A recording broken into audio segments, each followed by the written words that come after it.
नमस्कार। अपना खास शो लेकर हाजिर हूं मैं आलोक। आज हमारे इस खास शो में हम एक ऐसी शख्सियत से आपको रूबरू करवा रहे हैं जिन्होंने देश का पहला हिंदू सनातन संस्कृति का पंचांग, वो भी टेबल पंचांग लॉन्च किया है।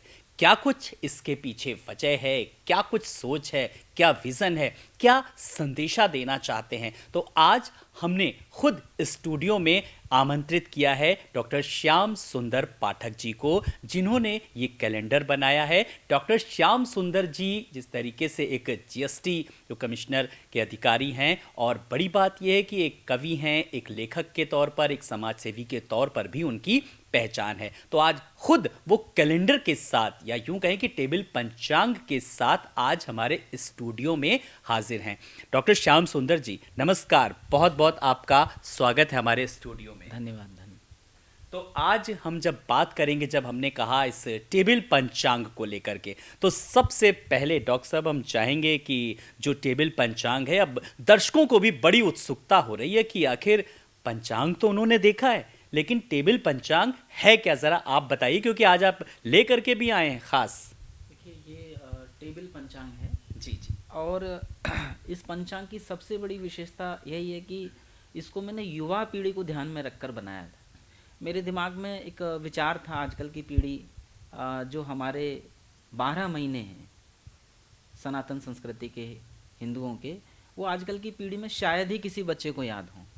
तो इस कॉन्सेप्ट को मैंने सोचा कि क्यों ना हम एक ऐसी पंचांग तैयार करें जो बच्चों को अपनी संस्कृति से जोड़े, और उस पंचांग के साथ साथ बहुत सारी चीज़ों को फिर मैं जोड़ता चला गया, और उसी का ये फल है कि इतना खूबसूरत ये टेबल पंचांग ये आया है और लोगों को बहुत पसंद आ रहा है। सच्चाई तो ये है कि जितने भी पंचांग छपे थे लगभग सारे के सारे जो हैं वो लगभग वितरित हो चुके हैं। तो ये दर्शाता है कि युवा पीढ़ी को बहुत ही पसंद आ रहा है पंचांग।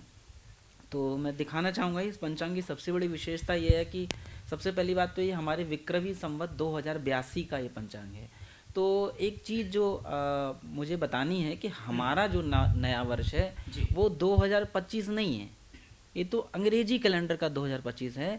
हमारा वास्तविक जो वर्ष जो चल रहा है वो है विक्रमी संवत 2082, जैसा कि आपने इसमें लिखा भी है, विक्रम संवत 2082। तो देखिए, ऐसा होता है कि सारा जो महत्व वो प्रतीक का है, और विक्रमी संवत 2082 एक प्रतीक है इस बात का कि हम 57 साल उनसे आगे हैं, ठीक है ना।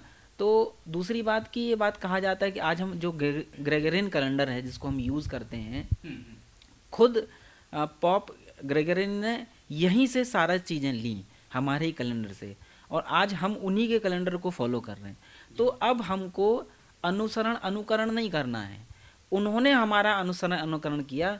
आज हमको बताना है कि ये जो आज आप बता रहे हो ये सब हमारे ऋषि मुनि बहुत पहले से जानते थे।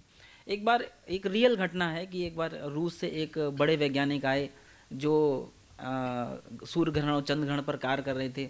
तो कुंभ मेले की ही बात है, वो आए थे तो उन्होंने पूछा कि यार एक बात बताओ कि आप लोग अपने पंचांगों में चंद्र ग्रहण सूर्य ग्रहण की बड़ी सटीक जानकारी देते हो, एक एक सेकंड की जानकारी उसमें सटीक होती है,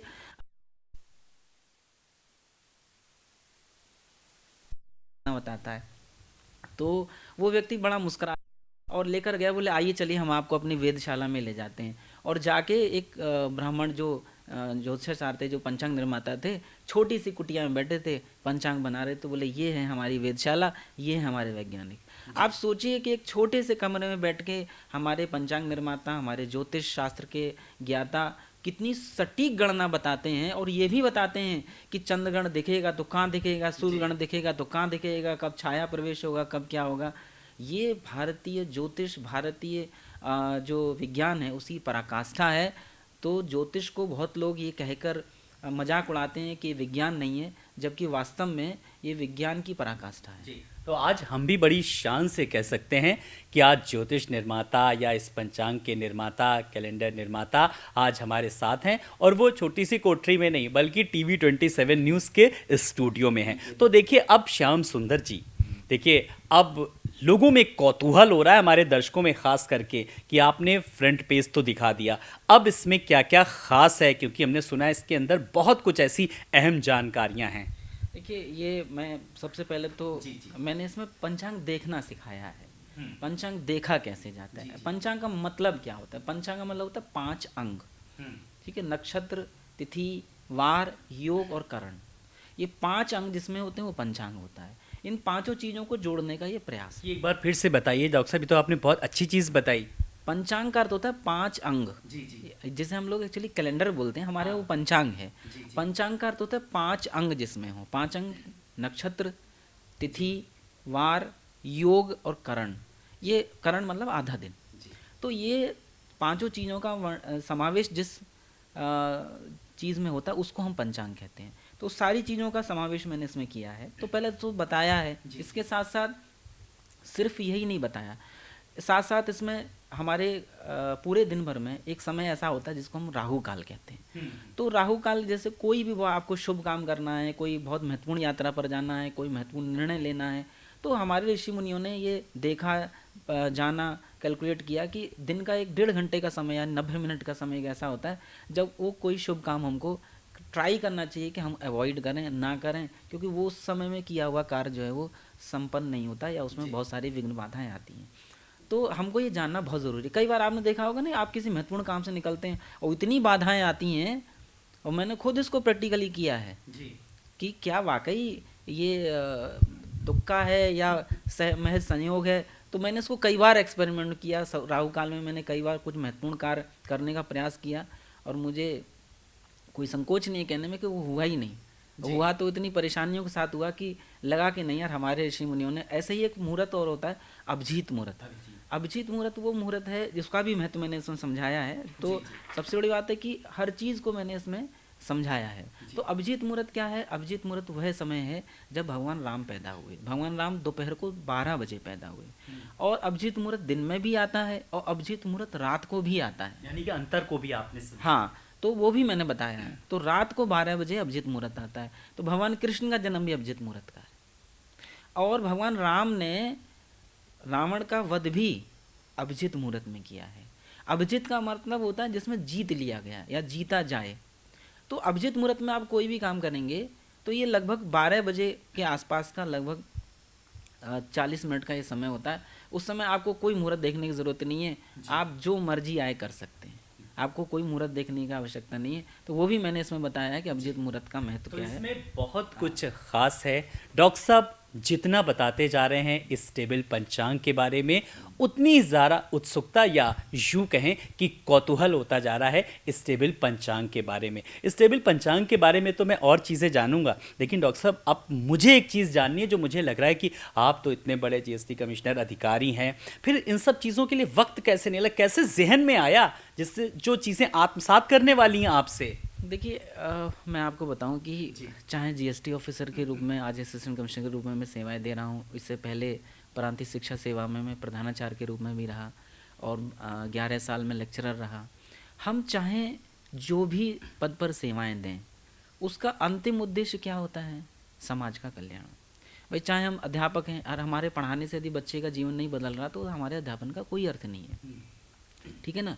अब जैसे जीएसटी में हमारा मुख्य काम क्या है कि सरकार का राजकोष बढ़े, ठीक, साथ के साथ जो करावंचन कर रहे हैं उन पर नियंत्रण हो, उन पर रोक लगे ताकि वो हतोत्साहित हों। तो अल्टीमेटली उसका भी क्या फ़ायदा मिल रहा है? समाज को फ़ायदा मिल रहा है। जितना राजकोष बढ़ेगा उतनी उन्नति आएगी। और देखिए आप पिछले 7-8 सालों में उत्तर प्रदेश का मुझे तो लगता है नाम बदल के उत्तम प्रदेश कर देना चाहिए, ठीक है। आज आप पूरे उत्तर प्रदेश में कहीं चले जाइए, किसी गांव में भी आपके पेट का पानी नहीं हिलेगा। इतनी खूबसूरत सड़कें, इतना निवेश। तो आज उत्तर प्रदेश जिस ऊंचाइयों को छू रहा है, और अब ये नहीं कि अब छू लिया, अब तो सच तो ये है कि निरंतर प्रक्रिया जारी है। उत्तर प्रदेश ने अपने पंख अब खोल लिए उन्नति के, और कुछ दिनों बाद आप देखेंगे तो उत्तर प्रदेश एक रोल मॉडल सारी दुनिया के लिए होगा। ये तो बिल्कुल मुख्यमंत्री योगी आदित्यनाथ ने भी साफ तौर पर कहा। अब आप यूपी की बात मत कीजिए, अब आप न्यू यूपी की बात कीजिए। तो मुझे लगता है आप उसी की बात कर रहे हैं। बिल्कुल ठीक बात, बिल्कुल ठीक बात है। तो जो बात आपने कहा ना, तो मुझे अपने पदीय दायित्व के अलावा, चूँकि मैं शिक्षक रहा हूँ और तो मुझे अंदर से ही एक ये रहता है कि युवा पीढ़ी को अपने संस्कारों से मैं कैसे जोड़ पाऊँ, कैसे अपनी संस्कृति से जोड़ पाऊँ। तो वो चीज़ भी हमेशा जो है मुझे वो चैन से बैठने नहीं देती है। तो जैसे ही मुझे अपनी पदीय दायित्व से समय मिलता है, जैसे ही मैं फ्री होता हूँ, तुरंत सृजन कार्य पे लग जाता हूँ। और आज उसी की बदौलत है कि लोगों के बीच में मुझे इतनी लोकप्रियता, इतना प्यार, इतना सम्मान मिला है। तो सच तो यह है कि हमको दोनों ही कामों पर जो है वो फोकस करना है, करना चाहिए। और एक और मैं चीज़ बताऊं कि कोई भी लेखक, कोई भी कवि, कोई भी सृजनकर्ता अपने स्वांतः सुखाय के लिए करता है। गोस्वामी जी ने जब श्री रामचरितमानस लिखी तो उनसे पूछा किसी ने, भाई क्यों लिखी? तो उन्होंने कहा कि स्वांतः सुखाय तुलसी रघुनाथ गाथा भाषा निबंधमति मंजुल मातनोती, कि मैंने स्वांतः सुखाय के लिए ये रामचरितमानस लिखी है। और अब प्रश्न उठता है कि क्या स्वांतः सुखाय के लिए लिखी है? नहीं, उनका उद्देश्य था जगत कल्याण करना। उनका उद्देश्य था दुनिया को ये बताना कि राजा कैसा हो, ठीक है ना, पुत्र कैसा हो, ठीक, पति कैसा हो, भाई कैसा हो, सेवक कैसा हो, ये सारी चीज़ें बताने के लिए उन्होंने रामचरितमानस लिखी। आज हमारे देश को वो हमारी संस्कृति को आज उसने अक्षुण्ण रखा है। तो वही मेरा मानना है कि कोई भी लेखक है, मैं भी अपने स्वांतः सुखाय के लिए करता हूँ, लेकिन उसमें एक अब इसे स्वार्थ कह लीजिए चाहे परमार्थ, जो आपका मन करे, उसमें यह है कि मैं अपनी युवा पीढ़ी को अपनी संस्कृति से जोड़ पाऊँ। अब कुछ बहुत सारे नए नए प्रयास करता रहता हूँ। तो बिल्कुल जिस तरीके से युवाओं को जोड़ने का काम लगातार डॉक्टर श्याम सुंदर पाठक जी कर रहे हैं, बात जब हम युवाओं की करते हैं, युवा हसरतें जब परवान चढ़ती हैं तो ज़िंदगी को देखने का इंसान का नज़रिया वो वाकई में कहीं ना कहीं बदल जाता है। और वही युवा आज इस टेबल पंचांग को कहीं ना कहीं पढ़ रहा है, उसे समझ रहा है, उसका अनुकरण कर रहा है, बल्कि यूं कहें कि उसे आत्मसात कर रहा है, तो शायद कोई अतिशयोक्ति नहीं होगी। डॉक्टर साहब, जिस तरीके से अब मुझे जरा सा जल्दी से अब ये बताइए कि इसमें क्या क्या कुछ खास है, क्योंकि आपने जो विक्रमी संवत जो टेबल पंचांग है ये आपके हाथ में है, इसमें और क्या कुछ खास है? राजा जरा इसको जूम करिए कैमरे को और आप बता रहे हैं। देखिए, सबसे बड़ी बात है कि हमारे जो हिंदी जो महीने हैं, जैसे ये चैत्र है, हमारा जो नव वर्ष शुरू होता है वो चैत्र मास से शुरू होता है, ठीक है ना, शुक्ल पक्ष से, और जिसको हम नवदुर्गा कहते हैं, ठीक। तो हमको ये पहली बात तो ये पता होना चाहिए कि हमारा नया वर्ष शुरू ही नवदुर्गा से होता है। हम लोग अंग्रेज तो मनाते हैं 31 दिसंबर की रात को, ठीक, और उसमें भी क्या आनंद मनाते हैं उस सारी दुनिया जानती है। लेकिन हम लोग आनंद मनाते हैं 9 दिन माँ की आराधना करके, ठीक है, अखंड दीपक जलाते हैं 9 दिन तक और कन्याओं का पूजन करते हैं। हमारी संस्कृति बहुत दिव्य है, उसी दिव्यता का मैंने आभास कराने का प्रयास किया। इसलिए आप देखेंगे हर पक्ष का एक देवता है, एक देवी है, उसका चित्र आप देखेंगे हर पेज पर आपको मिलेगा। इसके अलावा आपको हर पेज पर एक तिथि, नक्षत्र, राशि, राहु काल, जो कि मैंने कहा सबसे महत्वपूर्ण है, फिर अभिजित मुहूर्त, और फिर पर डे यदि कोई विशेष चीज़ है उसका मैंने वो भी उल्लेख किया है। साथ में हर पक्ष का एक महत्व है, हर मास का एक महत्व है, ठीक। जैसे बहुत सारी चीज़ें हैं किसी पर्टिकुलर मास में नहीं खाई जाती हैं, ठीक, क्योंकि हम नवदुर्गा आता है तो प्याज, लहसुन, ये सारी चीज़ें हम लोग अवॉइड करते हैं, चैत्र मास में ना खाएं। ऐसी श्रावण में आपने देखा होगा कि दूध दही अवॉइड किया जाता है, तो इसलिए हम लोग जो भगवान शिव पर दूध दही चढ़ाते हैं, क्योंकि अवॉइड करना चाहिए। तो वो सारी चीज़ें हमको मालूम होना चाहिए कि किस मास का, किस पक्ष का क्या महत्व है, उस पक्ष में क्या खाना चाहिए, क्या नहीं खाना चाहिए। साथ के साथ जो और बहुत महत्वपूर्ण चीज़ है कि हर पक्ष के में मैंने एक रामचरितमानस की चौपाई दी है जो आपके काम आएगी। जैसे एक छोटा सा मैं उदाहरण दूं कि जब भी आप घर से निकलें तो प्रबसी नगर कीजय सब काजा, हृदय राखी कौशलपुर राजा, इस चौपाई का आप पाठ करके निकलिए। ये मेरे व्यक्तिगत जीवन का अनुभव है। जब हनुमान जी लंका में प्रवेश किए हैं तो इसी चौपाई का जो है वो पाठ करके हृदय में भगवान राम को स्मरण करके गए हैं। और हनुमान जी को काम क्या मिला था? सीता जी का पता लगाने का, लेकिन उन्होंने उसके साथ 2-3 काम और निपटा दिए, ठीक है। सीता जी का तो पता लगाया ही लगाया, साथ के साथ जो है राक्षसों का वध किया, लंका जला दी, रावण का अहंकार जो है उन्होंने दिखा दिया कि मैं किसका दूत हूँ। तो आप इस चौपाई का पाठ करके निकलिए, आप सुरक्षित रहेंगे, आप किसी भी प्रकार की दुर्घटना, किसी भी प्रकार की ऐसी बुरी उससे बचे रहेंगे। साथ के साथ जिस उद्देश्य से आप जा रहे हैं वो उद्देश्य भी पूरा होगा और उसके साथ साथ हो सकता है आपके 2-4 काम और पूरे हो जाएं। इतनी दिव्य चौपाई है ये। तो ऐसे ही हमारी बहुत सारी समस्याओं का समाधान आपको इन चौपाइयों सब में चौपाइयों का इसमें उल्लेख हाँ, है। सबका। जैसे आपको मान लो विवाह नहीं हो रहा है, तो आपका पढ़ाई में मन नहीं लग रहा है, तो नौकरी नहीं लग रही है, तो किसी मुकदमे में है, तो हर चीज़ के लिए एक एक चौपाई मैंने इसमें दी है। नौकरी में प्रमोशन का लिए क्या है, कौन सा है श्लोक, सब वो भी बता दीजिए जरा हमारे दर्शकों के लिए। मैं कहूँगा कि उसके लिए आप पंचांग लीजिए और पढ़िए। यदि सब कुछ मुझी से पूछ लें तो फिर बड़ी दिक्कत है। इसके साथ साथ इसमें मैंने भगवद गीता के हर पक्ष में, यानी कि 24 पेज हैं, 24 ही इसमें श्लोक लिए हैं, और गीता के सबसे महत्वपूर्ण श्लोकों को मैंने इसमें लिखा है। आपने यदि ये 24 श्लोक पढ़ लिए तो यकीन मानिए कि आपने गीता का सार पढ़ लिया, फिर आपको कोई बेवकूफ़ नहीं बना सकता। तो जितने भी महत्वपूर्ण श्लोक हैं गीता के, वो सब मैंने इसमें दिए हैं। तो आप क्या करना है, पूरे 15 दिन आप एक गीता का श्लोक याद करिए जो उसमें लिखा है, तो क्या होगा, 15 दिन में तो याद हो ही जाएगा। और जहाँ आपको 24 श्लोक याद हुए तो समझ लीजिए कि आपके अंदर जो सनातन संस्कृति की दिव्यता है वो समावेशित हो गई, क्योंकि भगवान कृष्ण ने जो एक एक श्लोक जो कहा है ना, वो इतना दिव्य है। आज भी हम लोगों को, जब हम कहते हैं ना, हमारे बड़े बूढ़े कहते थे कर्मण्येवाधिकारस्ते माँ फलेषु कदाचन, तो ऐसा नहीं, कई बार हार मिली तो वो यही समझाते थे, माँ फलेषु कदाचन, माँ कर्म फल हेतुर्मा ते संगुस्त कर्म नहीं, कि तू कर्म की चिंता कर, फल की मत कर।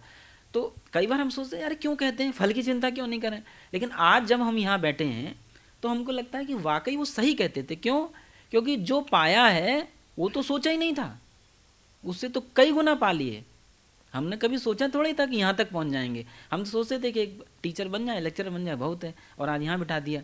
तो लगता है कि नहीं यार, वो सही कहते थे कि तू कर्म की चिंता कर, तू बस काम कर, वो देने वाला बैठा है। और इसलिए मैं हमेशा कहता हूँ, कृपा का मतलब क्या, कर प्लस पा इजिकल टू कृपा।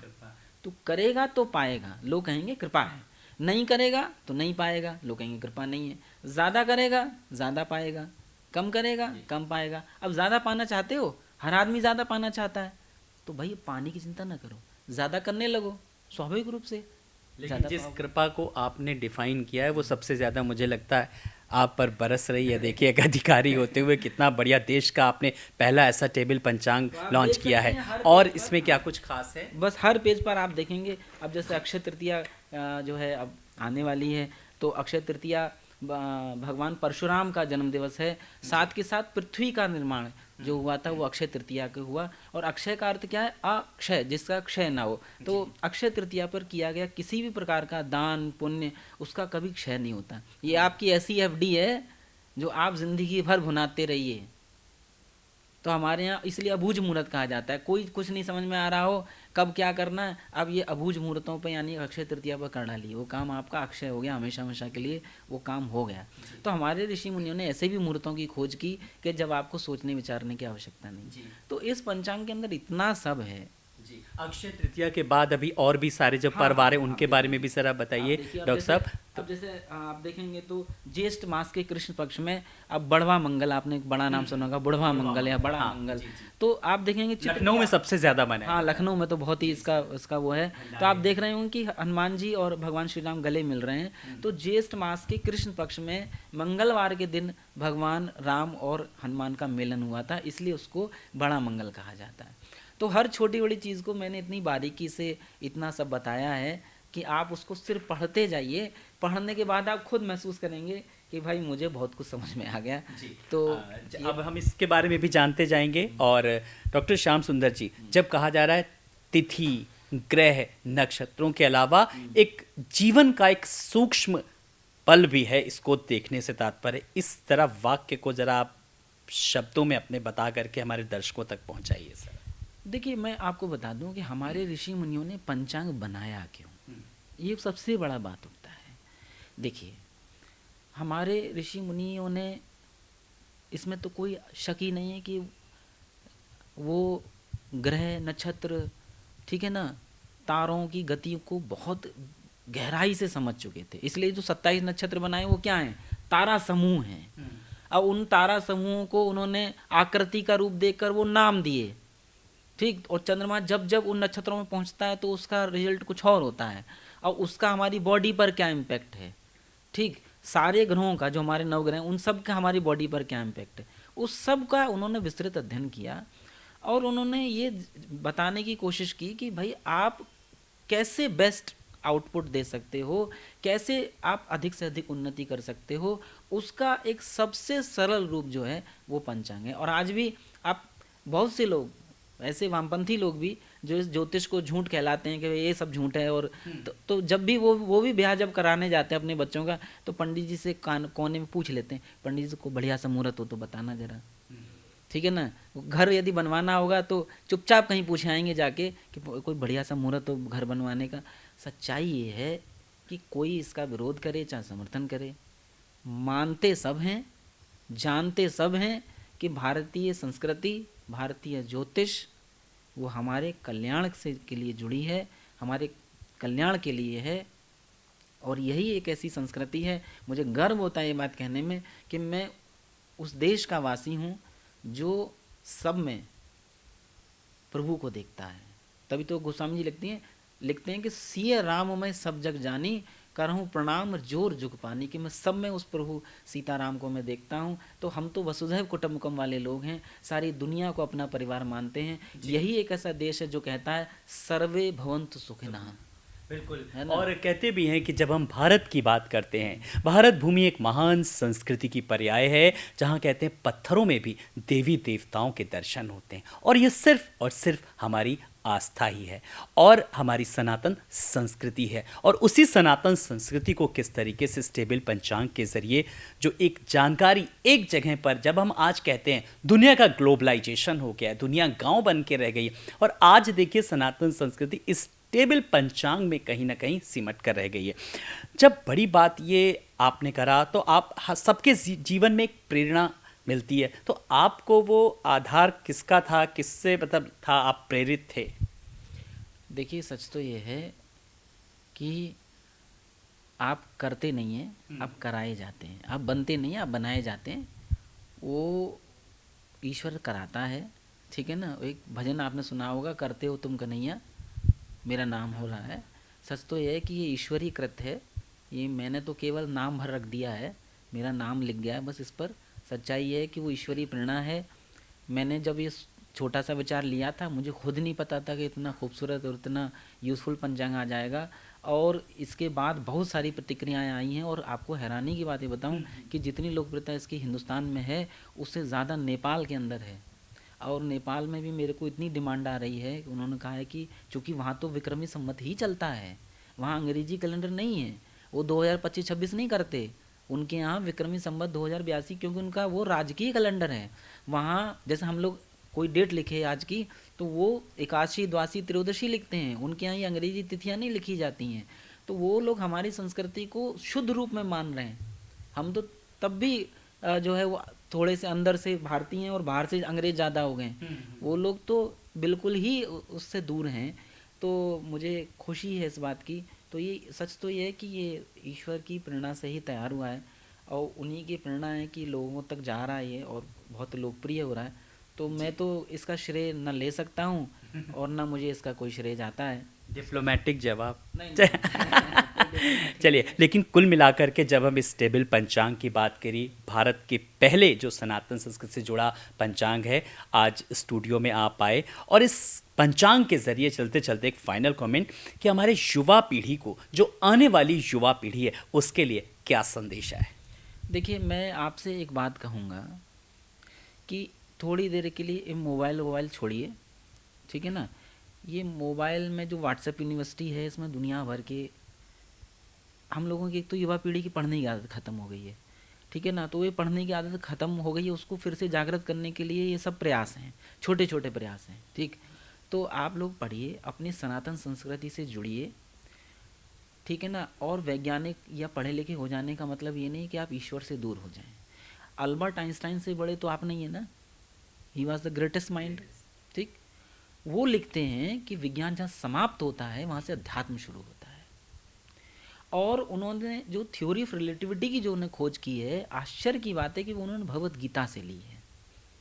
भाई भगवत गीता हुई, अर्जुन संताप में आया, रोया, भगवान कृष्ण ने उसको उठाया, समझाया, 700 श्लोक गीता के हुए। आप 700 श्लोक पढ़िए, 3 साढ़े 3 घंटे लगेंगे कम से कम। अब एक बात बताइए, दोनों तरफ की सेनाएं युद्ध करने के लिए खड़ी हैं, और ये दोनों भाई यानी कि अर्जुन और कृष्ण 3.5 घंटे तक बात करते रहे, किसी ने टोका नहीं कि भैया हम लड़ने के लिए खड़े हैं, तुम क्या बात कर रहे हो। तो इसका मतलब ये 3-3.5 घंटे का वार्तालाप नहीं था, ये वार्तालाप वही 5-10 मिनट में निपट गया होगा। ठीक, तो अब कैसे निपट गया? आप सपना नहीं देखते हो, सपने में आप 5-10 मिनट का सपना देखते हो, जाने कहाँ कहाँ घूमने चले आते हो, वैष्णो देवी की यात्रा करके भी चले आते हो, खा पी भी आते हो, सब काम कराते हो, घड़ी देखी हो 10 मिनट, आप दूसरे टाइम फ्रेम में पहुंच जाते हो, तो सपनों का टाइम फ्रेम है। बस वहीं से अल्बर्ट आइंस्टाइन ने थ्योरी ऑफ रिलेटिविटी की खोज कर दी। तो आज हम ये बात जब लोगों को बताते हैं तो लोग कहते हैं यार कैसी बातें करते हो, और वही चीज़ें जब बाहर से आती हैं, आज हम पाइथागोरस पर में, अरे पाइथागोरस से 2000 साल पहले तो बौधायन ने खोज कर ली थी, लेकिन आज इसलिए जबरदस्ती मन मार के उसका नाम बौधायन पाइथागोरस पर में रख दिया। तो भाई पढ़ो, जानो, अपनी संस्कृति को खंगालो, ठीक है, सुनकर मत मानो, विवेकानंद बनो, ठीक है ना। बस मेरा इतना सा कहना है आपसे कि अपनी संस्कृति के बारे में जानने का प्रयास करो, और जितना जितना जानते जाओगे आपका सिर उतना ही झुकता चला जाएगा। और जब भी कोई आपसे कहे कि आपके देश ने क्या किया, तो मैं एक ही बात कहूँगा आपको, जब जीरो दिया मेरे भारत ने, भारत ने मेरे भारत ने, दुनिया को तब गिनती आई, तारों की भाषा भारत ने दुनिया को पहले दिखलाई, देता ना दशमलव भारत तो यूं चांद पे जाना मुश्किल था, धरती और चांद की दूरी का अंदाजा लगाना मुश्किल था, सभ्यता जहाँ पहले आई, सभ्यता जहाँ पहले आई, पहले जन्मी है जहाँ पे कला, अपना भारत वो भारत है जिसके पीछे संसार चला, संसार चला और आगे बढ़ा, यूं आगे बढ़ा बढ़ता ही गया, भारत देश भगवान करे ये अनवरत और बढ़े और बढ़ता ही रहे और फूले बिल्कुल, फले, और ये बढ़ता ही जा रहा है ये भारत देश किस तरीके से, क्योंकि लगातार जब हम इस विज्ञान की भी बात कर रहे हैं और आध्यात्म की भी बात की। श्याम सुंदर जी, बहुत बहुत शुक्रिया हम आज स्टूडियो में आने के लिए। तो आज डॉक्टर श्याम सुंदर पाठक जी हमारे स्टूडियो में ख़ास आए, हमारे विशेष अनुरोध पर हमारे इस खास कार्यक्रम में, जब टेबल पंचांग के बारे में, वो भी जब भारत देश का पहला सनातन जो है वो पंचांग, उसके बारे में, उसकी विशेषताओं, उसकी उपयोगिताओं के बारे में बताया। उम्मीद की जा सकती है कि जो आने वाली युवा पीढ़ी है इसको समझेगी, इसको आत्मसात करेगी। हमारे इस खास कार्यक्रम में इतना ही। बने रहिए TV27 न्यूज़ के साथ। लेटेस्ट अपडेट खबरों का सिलसिला लगातार जारी है। नमस्कार।